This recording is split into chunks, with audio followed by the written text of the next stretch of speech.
Essentially sit down onto the bench. And then what I want to emphasize is pushing back at the hips here. Going down, and a way that you can make sure that happens is by taking 2 foam rollers, place them in front of your toes, and your knees go straight towards the foam rollers, but they don't touch them. So as I come back, my knees stay away from the foam roller. It's going to force the quads to work. If you don't have the strength in your quads to get all the way down to a bench and back, you can use couch cushions or pillows and go down as deep as you feel like you can. Tap and come back from there. Then as you get better, you can take cushions away and go down further.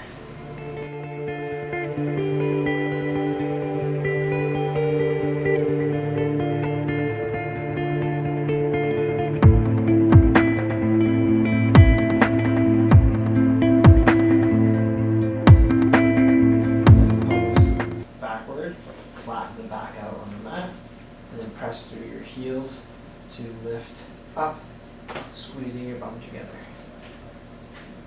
Make sure the pelvis is level.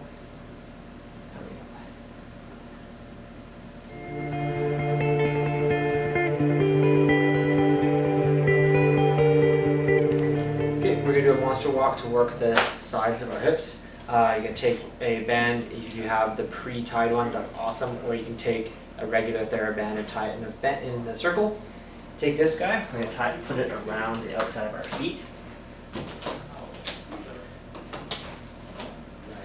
Into about a quarter squat position, backs up nice and tall. We're just going to step sideways. The band's going to want to snap our feet together. We're not going to let it. We're just going to step in and step in. You should feel this in the side of your bum. We're going to go back and forth.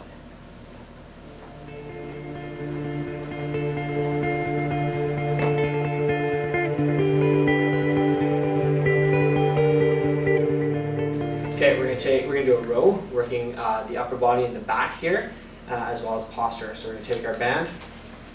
The best way to do this one is in the living room, feet around, or band around the feet, and working on sitting up nice and tall, keeping that good posture, like someone's got a string on your head, pulling you up, really nice and tall, holding our band here, and squeezing our shoulder blades together, and releasing back out. Squeezing together, releasing out. For your row, from the back, you can see that I'm just pinching my shoulder blades together behind me and coming back. Pinching and releasing.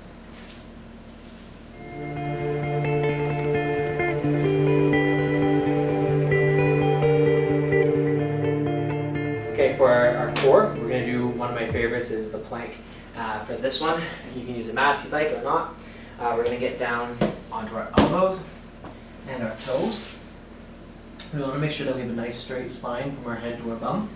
So we're going to bring our chin back, tuck your pelvis underneath you, kind of squeezing your bum, pressure through your shoulder blades, and holding this for up to about a minute. Holding on here, you should feel this in your tummy. If you ever feel any pain through your lower back, we're going to stop.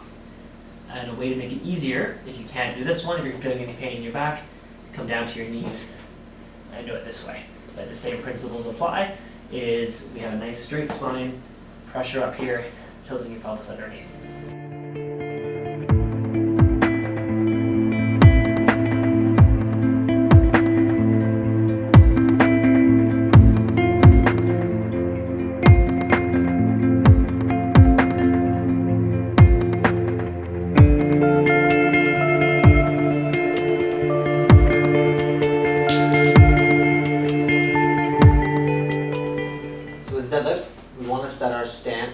that our legs are just a little bit narrower than shoulder width apart. And we're going to put a weight in between our feet. It can be a kettlebell or it can be anything else that you have around the house that's got a little bit of weight to it. What we're going to do here is, again, that hip hinge. We're going to push our bum backward. Very important with the deadlift that we have a nice straight spine from our head all the way down to our butt. We're going to push our hips back, push, push, push, push, push, push, push, reaching down for the weight. When I can't go any further because of my hip mobility, I'm going to start dropping down, but notice how I still maintain a nice straight spine all the way down as I reach for the weight. Proud chest. I'm feeling pressure through here, and note the line again, straight down my back, 45 degrees to here, and then straight down at the shin. Grabbing on here, pressing up, and doing the lift. As I go down and dragging down, tap, straight up. Dragging down, tap, straight up.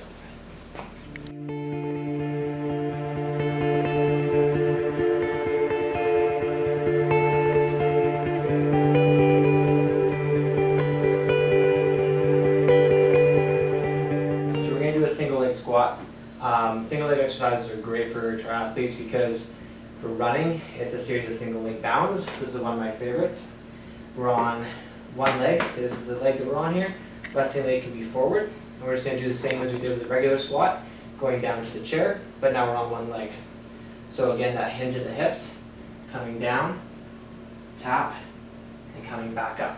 I want to load up pressure to my heel, and now that we're on one leg, we really want to watch the knee and make sure it's not wobbling back and forth.